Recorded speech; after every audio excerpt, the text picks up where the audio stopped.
Welcome back to Pit Row Race fans. This is your host, Ralph. We're going to talk about some NASCAR Sprint Cup Series action as we always do. If you're new to this show, welcome. Always an effort to keep improving on what we know for NASCAR, getting better so that we can play DFS, win some money doing that, but just learn a lot about this sport as we go along together. This is Tiger Bomb Sports Audio Entertainment. Pit Row is just one of the shows that we have here. If you listen to Tiger Bomb, there's fantasy football, there's baseball, there's true crime, a couple other things. Those other sports, we are basically following a process that we've used to win before. And the purpose of those podcasts is listening to that and getting in on that. The purpose of this podcast is that we're going to figure this out together. How do we attack DraftKings FanDuel every week? How do we get better at the sport every week? And I'm right along here with you guys doing it. New to me, excited though. All right, as I said, I'm your host, Ralph. www.tigerbombsae.com. You can actually catch this podcast there. That is the Tiger Bomb website. Every podcast has their own page. You can click on the Pit Row page, listen right there. You can watch the YouTube video. Maybe you're watching the YouTube video. You can watch on the website too, or directly in YouTube. You can search for Tiger Bomb Sports Audio Entertainment in YouTube. It will pop up. You can also find us on Facebook. Just search for Tiger Bomb Sports Audio Entertainment. Twitter as well, same way. Those are the ways that we can stay connected, and you can also get exposure to some of the other shows too. All right, now that we got the heavy lifting, the important stuff out of the way, let's move on to additional important stuff. Let's review Atlanta last week before we move on to COTA this week and what we can expect and what we should see. So if we're taking a look at our first return since the spring back to Atlanta last week, this will be the third track race on this newly paved track.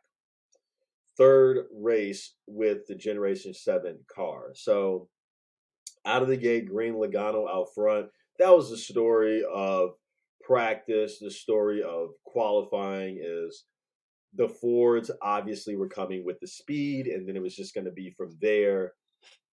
Who else can catch up, right? Who can finish? And I don't think anybody had Corey LaJoie as the top Chevy Sunday, but that was the case. So surprise there. But anyways, Logano out front from the start. He had won the pole. He's out front to start. Cindric follows Blaney up top, and they're just behind Logo to start out this race. Then we get an early caution. Bubba Wallace into the wall midway down the back straightaway, like 10 laps into it. He just got loose. So we restarted lap 15.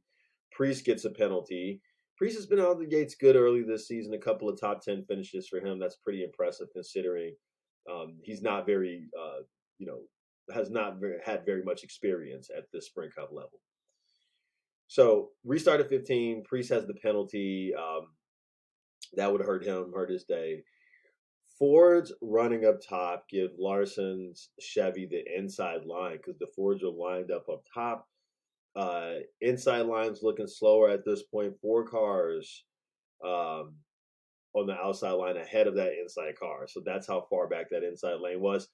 Then you get Hamlin taking the inside lane as Larson thinks about what he wants to do, kind of gets involved in the 3 wide. Larson's going to try to, figure it out. But everyone on the leap inside, on the leap beside Bubba Wallace, I should say. Excuse me. Now, meantime, Chase Briscoe losing spots quickly. Something is off with his car at this point in the race. He's ceding spots back into the pack, fading back down the middle. Larson trapped down low now in that inside lane, has a bit of a time finding a spot on the outside, trying to get back over. They wouldn't let him in, so he had a time getting back up there. Bottom line is starting to come along at this point. Logano takes stage 1, first stage win of the year for him. He's going to take more fuel since he ran up front all stage, but many guys at this point were just taking tires, less fuel, try to gain some spots. Kyle Busch happened to be the first guy off pit road. Now, start of stage 2, Rowdy out front, Blaney behind him. Blaney powers around Busch. Logano then goes down low and finds it. He's challenging, so Rowdy dips down in front of him. Blaney and Busch up front now. Logano able to bounce back up top in front. So now the order is running Logo, Rowdy, Blaney, third. Brad K and Chris Buescher right behind these guys. So again, the drafting and the teamwork coming into play in Atlanta. And at this point in the race, you've just seen chunks of similar car makes, chunks of teammates. So behind Logo, Rowdy, and Blaney, you've got Brad K and Chris Buescher. Behind them, you've got Truex, Hamlin, and Bell. Team racing at its finest right here. We're going to use each other, draft each other, stick together, Fords out front, and then lining up behind them. The drafting and teamwork is improving significantly as the race is going along at this point. We're rolling for a while, then we get some green flag pits now at about 35 to go in stage 2. Blaney gets penalized for speeding. It's very costly at this track. Very costly because you got to go all the way around. And then new order since 17 cars stayed out and did not pit. So at this point, the order is Buescher, Hamlin, Bell, and Bowman. Up top, we keep cycling through as guys pit, though, later and later. Priest and Cody were penalized at this point as well. This was a big part of this race is because of the particular way that pit road was set up. It's like you couldn't afford to take that penalty because you almost got to go around twice to get past that. So not great if you had to eat that like those guys did right there. 20 to go in stage 2. Christopher Bell stays out, so he's up front. So the order then becomes Bell, Larson, Grayson, Byron, and Reddick.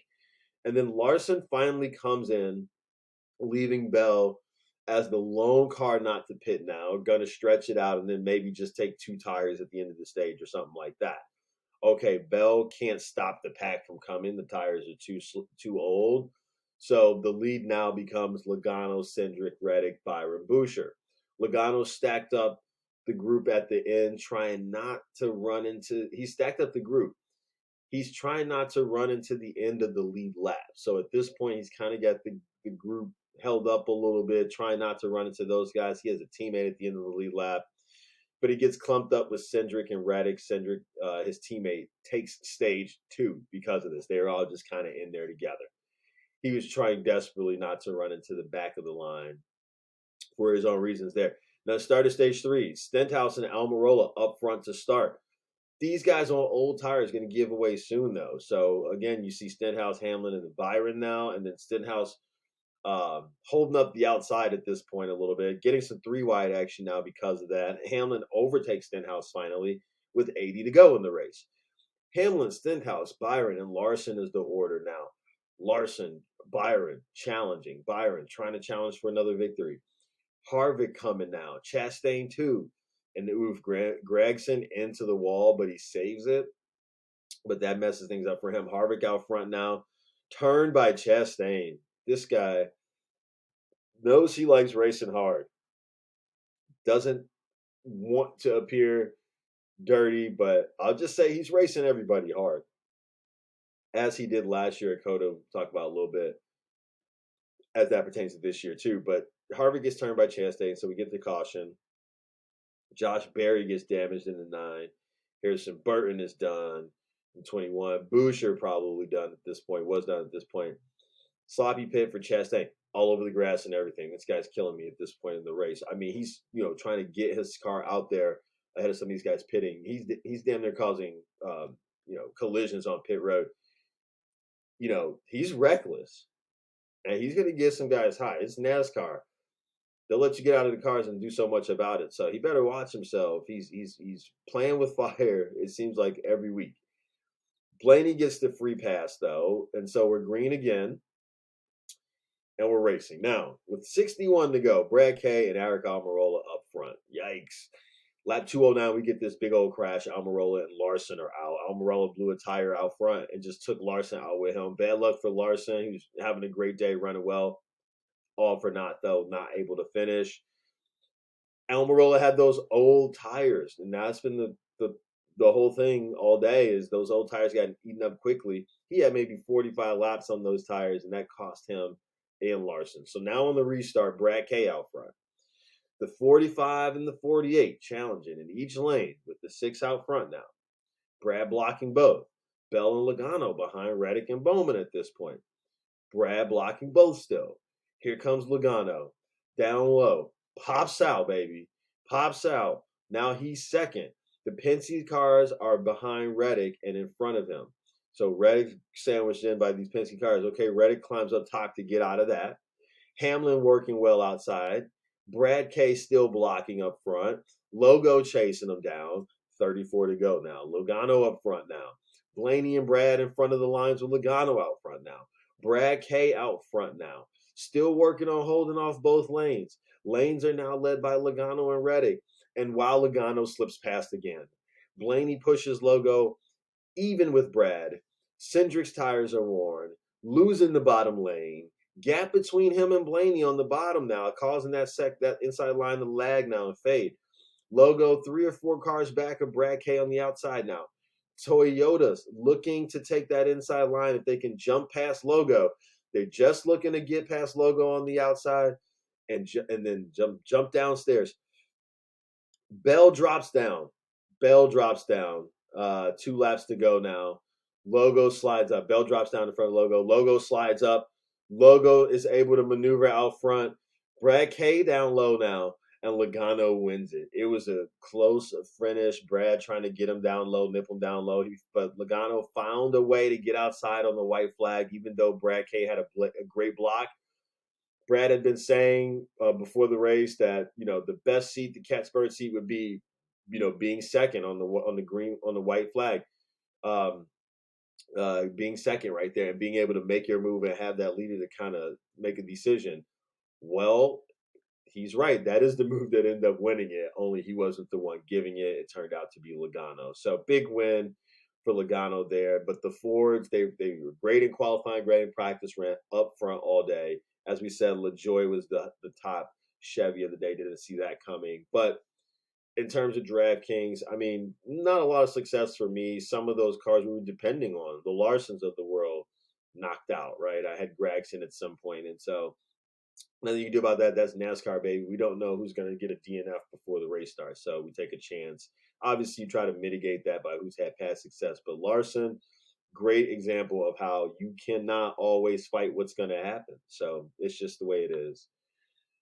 That being said, we should take a look at the action coming up this week for the EchoPark Automotive Grand Prix at Circuit of the Americas, aka COTA. We're going to Austin, Texas, y'all. We're going to do some racing. Track length is 3.41 miles. Cup Series race purse, $9.29 million, a little bit over that. Race distance is going to be 68 laps, 231 miles. Race stages, 15, 30, and then 68. No stage cautions, though. Points still awarded. For all Cup races on road courses this season, there will be no cautions at the end of the stages, and instead the race is going to stay green, and the stage points will be awarded, as I just said, to the top 10 at the conclusion of those laps 15 and 30.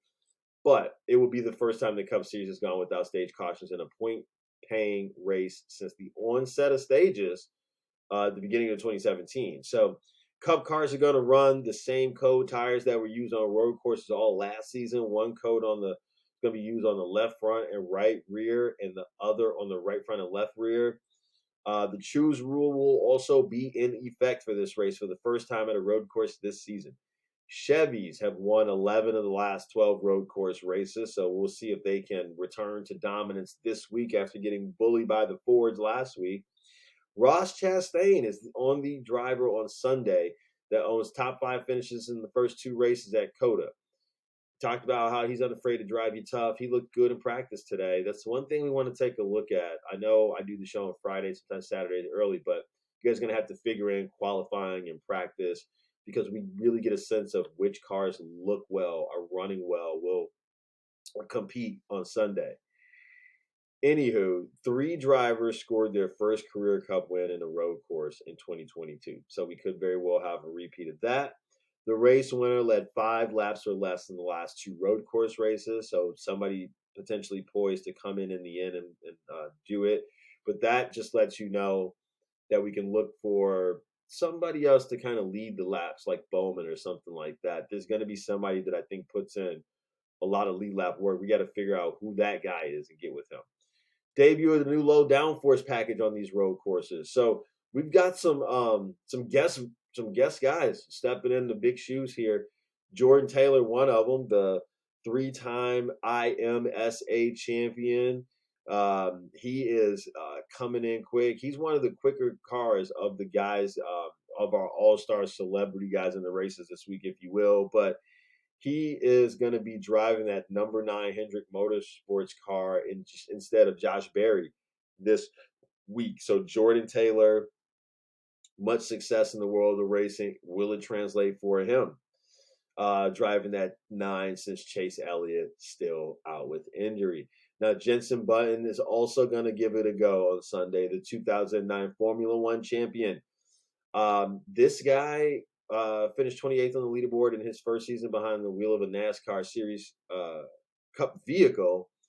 But this Sunday, he's going to be in the number 15 for Rick Ware Ford, Racing Ford.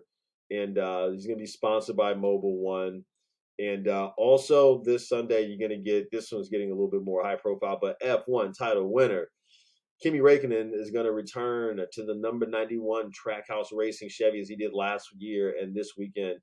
Now, he didn't look so hot in practice and qualifying so far, practice rather, let's say. But who knows, maybe they can get things together on Sunday. I remember last year being a little bit more enticed by some of these guys. And you also got Jimmy Johnson giving it a go this weekend as well. So we've got some stand-ins that should make it pretty fun and neat this weekend. But I'm thinking of last year when I was wanting to give some of these guys more advantage in these road course races, but I just don't think that you can afford to do it because the nuances of NASCAR is proven to be a lot for these new drivers. And so some of the guys who stepped in on the part-time basis last year struggled. I think these guys are going to struggle, especially looking at practice today. Räikkönen struggling. I want to see him finish. I really want to see that. That's going to be a challenge. I do think that Button's going to have a challenge as well. I think that Taylor's got the best chance for success because that's a successful car and a successful team. And they've done a lot of winning. And so it's all about, can he adjust to how these guys have been able to do it, and can he just be a good enough stand-in, right? And so, Bowman is a favorite. Ross Chastain's going to be a favorite, of course. I think some of those guys are highly touted for this week, and as well they should be. If we're looking at DraftKings, we're trying to figure out where to go. Guys, I'm not going to be shying away from Trackhouse. Maybe not Räikkönen, but if you want to do a 3-man Trackhouse thing, that's cool too. But definitely Chastain and Suarez. I've got interest in Cindric, Reddick, Allmendinger. These are the guys that I think can do well. Reddick running really well in practice, fastest car so far as what I saw on Friday. So some things for you guys to think about there. But got to stress the importance of continuing to watch what we see on Saturday in terms of deciding who is going to have the advantage on Sunday. But I've given you some nice ideas of where to go. Hendricks Motorsports for sure. Don't forget about the Joe Gibbs boys, particularly Bell, and of course Rowdy, always standing a chance. But guys, that's pretty much what I got for you this week. Thanks so much. If you're new, welcome again. Hopefully you come back and listen to us again next week. Have fun watching the races on Sunday. If you're playing fantasy, good luck to you, and we'll all come back here and convene to talk about it again next week. Peace.